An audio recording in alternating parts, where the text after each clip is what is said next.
Hujambo na karibu tena mtazamaji wa The World News katika kipindi hiki cha ulimwengu wa siasa. Mimi ni Adam Hussein.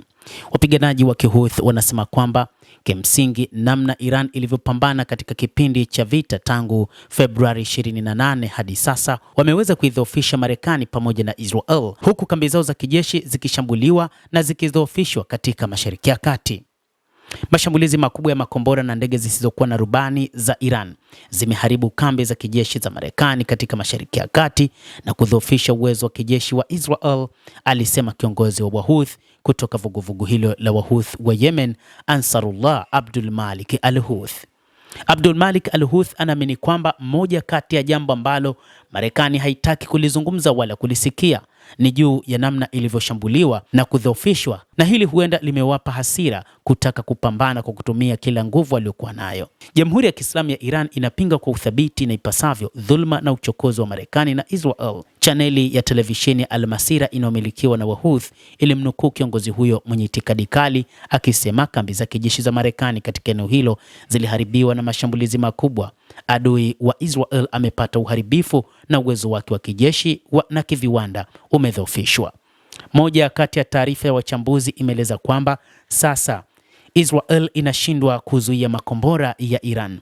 Ni kwamba mfumo wa ulinzi wa anga wa taifa hilo umeshindwa kabisa kuzuia makombora hayo. Hata hivyo, taarifa ambazo hutolewa na Magen David Adom ambao hushughulika na kutoa misaada ya dharura hasa baada ya mashambulizi hawaelezi ukweli. Mara nyingi hata wizara yao ya afya imekuwa ikieleza tu juu ya mashambulizi ambayo yamesababisha majeruhi, lakini wamekuwa wakificha namna ambavyo athari kubwa hasa za vifo vinavyozidi kuongezeka. Katika wiki ya pili Iran ilidai kwamba zaidi ya watu 500 waliuawa, lakini pia katika wiki ya 4 zaidi ya watu 1300 waliuawa huko nchini Israel. Kadhalika kwa upande wa Marekani wakipoteza zaidi ya watu 800. Hii ni taarifa ambayo ilitolewa na mamlaka huko nchini Iran.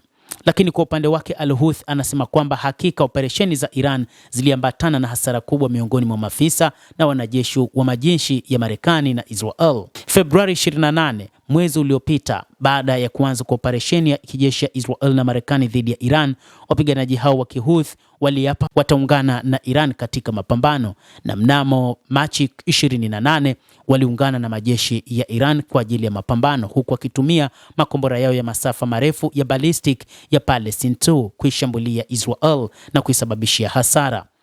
Wahouthi wa Yemen waliendesha shambulizi la kwanza dhidi ya serikali ya Kiyahudi. Kwa mujibu wa al-Houthi, walishambulia vituo vya kijeshi kusini mwa Israel kwa makombora ya ballistic siku hiyo kama ishara ya mshikamano na Iran na washirika wake katika eneo hilo.